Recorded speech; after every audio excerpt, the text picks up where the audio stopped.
Let's get in Sandipan Roy, Chief Investment Officer, Mtilal Oswal Private Wealth, and Nitin Shanbhag, Head Investment Products at Mtilal Oswal Private Wealth to talk about this. Gentlemen, both of you, thanks for joining in.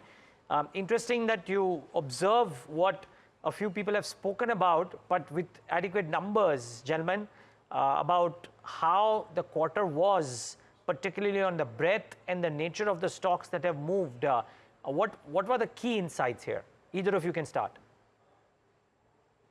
So maybe I'll go out.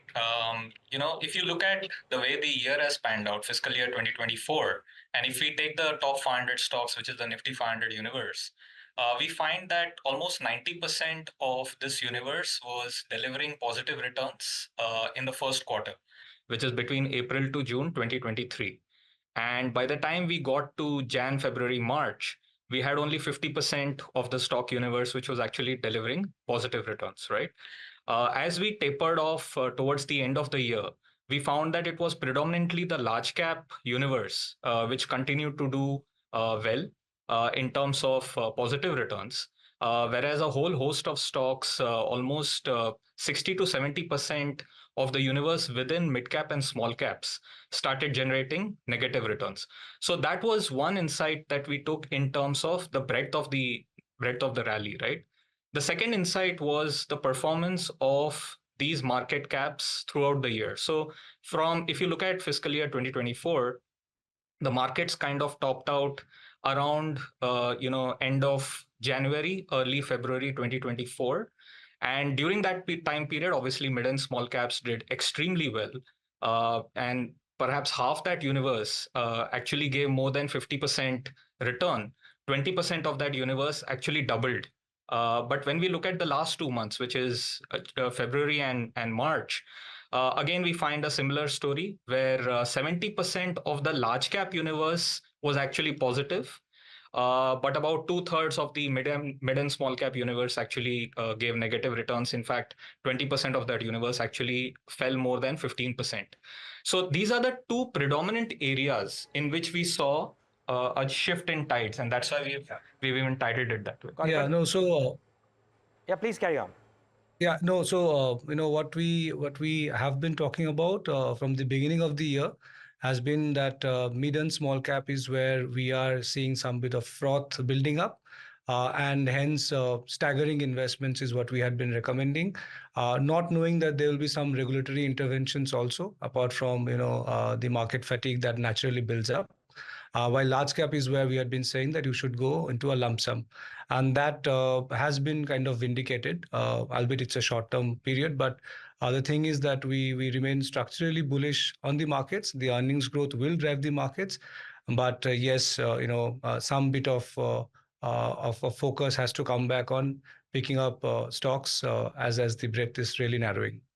I wonder though, I mean, when I look at page number 10 of your presentation, you guys talk about the valuations relative to forwards, and yes, the mid cap P relative to the Nifty P 10-year averages as well, substantially at a premium, but not so much for the small cap end, right? So prudent to say that maybe there could be pain valuation if valuations were to correct and the mid cap end, but not necessarily in the small cap universe, or that's not the correct way to read it?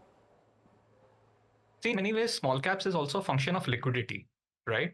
And given the the low float that is available within the market, right, valuations there matter quite a lot more than they would in the mid cap side, right? For many reasons, the mid cap stocks have also not corrected as much because it's a defined universe of 150 stocks as per the SEBI categorization. The small cap is a fairly broad universe. So rather than looking at the index per se, what we are trying to say is that it would be best to focus on quality names, and hence mid and small caps from an investment perspective now onwards needs to be far more bottom up in nature. And we are saying that for select strategies, both in mid cap as well as small cap, given where we stand currently in terms of valuations, it would be preferable to stagger your investments out over a period of the next 6 to 12 months. Also, in small cap index, I think it is not fully correct to look at the EPS earnings of the index. You will notice that even in the graphs that we have shown, there are spikes both on the upside and on the downside when the index constituents get changed or there are earnings revisions on a back-ended basis that happen. So not always the earnings on the index gives a correct indication, and hence we need to look at stock-wise and not just on the index. Large caps, again, as we have emphasized on, the valuations are actually lower than in the last 10 years average, and the earnings growths have been quite positive, and we are quite optimistic on the earnings growth. So the PEG ratios, which is something that we have been tracking very closely, that remains very attractive for the large caps. Okay, okay, fair point too. Just one final question, and that is around the sector rotation. Now, is this, to your mind, something that will always happen in a cycle, wherein at some point of time when the cycle has run its course, there will be a shift of hats and the underperformers will start outperforming? Or are there some specific reasons why this is happening to some of the sectors this time around? We believe that sector rotation is always part and parcel of any market cycle. In fact, market cycles are actually starting to get shorter. And that's purely on account of the dissemination of information, the efficiency that we have with the advent of social media channels, so on and so forth.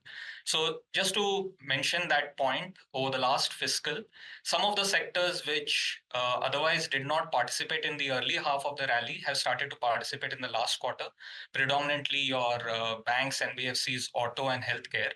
And a couple of sectors which actually were performing in the initial phase, like power and infrastructure, have started to lag.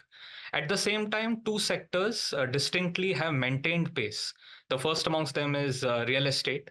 And Neeraj, you would remember that we've been fairly constructive on that space for the last 6 months to a year. And the other has been capital goods, because now we actually see the advent of the capital capex cycle coming into place, and it's a long gestation cycle, but these are two areas where we continue to remain fairly bullish. At the same time, some of the laggards have continued to remain laggards. Banks per se, have not yet caught up. So while there should be a catch-up rally at some point, where the entire market rebases, I think this cycle it's all about growth, be it on the earnings growth, be it on the order book growth. So given that animal spirits, I think sectors where we don't see too much of earnings growth momentum, I think will continue to remain laggards for fundamental and liquid reasons. Yeah. Gentlemen, a very small conversation on what is always a very interesting monthly note. We'll make amends the next time. We'll have to wrap it up on this show today, though. Thanks so much, both of you, for joining in. Thank you.